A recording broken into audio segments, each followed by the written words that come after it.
Back in the Navy, Art Hines Sheridan and I sat on the rocks by the ocean, discussing what would move a supreme being to create a world such as this.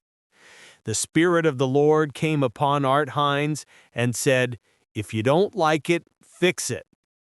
Your authority has two positions, automatic and manual.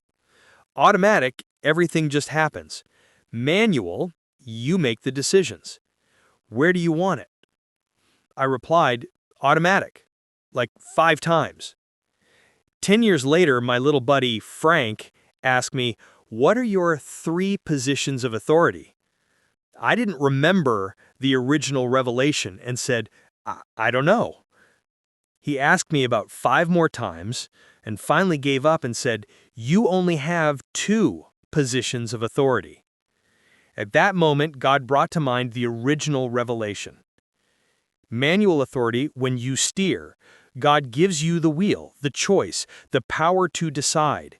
Your decisions shape outcomes, and responsibility rests on you. Automatic authority, when you hand the wheel back, God directs events without your interference.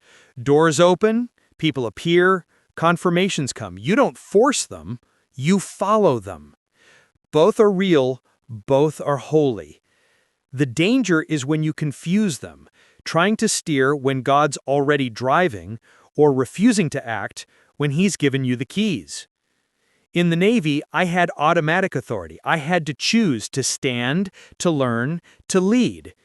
At Mount Hope, I experienced manual authority. Doors opened I couldn't have planned if I'd tried.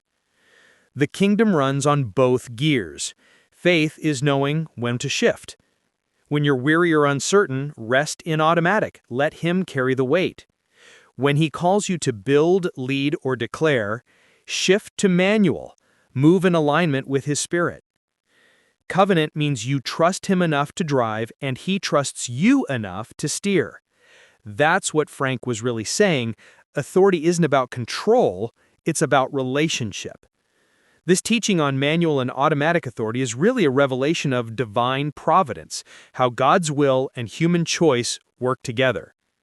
My entire testimony flows from this rhythm. When I tried to steer on my own, I learned through trial. When I released control, I watched doors open that no man could shut. Providence isn't luck or fate, it's partnership. It's God saying, the reason you only see one set of footprints is because I'm carrying you, and you don't even know it. From the Navy to Mount Hope, from Frank's mentorship to every confirmation since, this principle has governed my life. The balance between action and surrender, faith and obedience, is how the kingdom manifests through us. The same Spirit that spoke on the rocks by the Pacific Ocean still whispers today. Where do you want it? Manual or automatic? Each decision, each revelation, each confirmation, all of it moves in that divine coordination where human will meets eternal design. That is divine providence in action.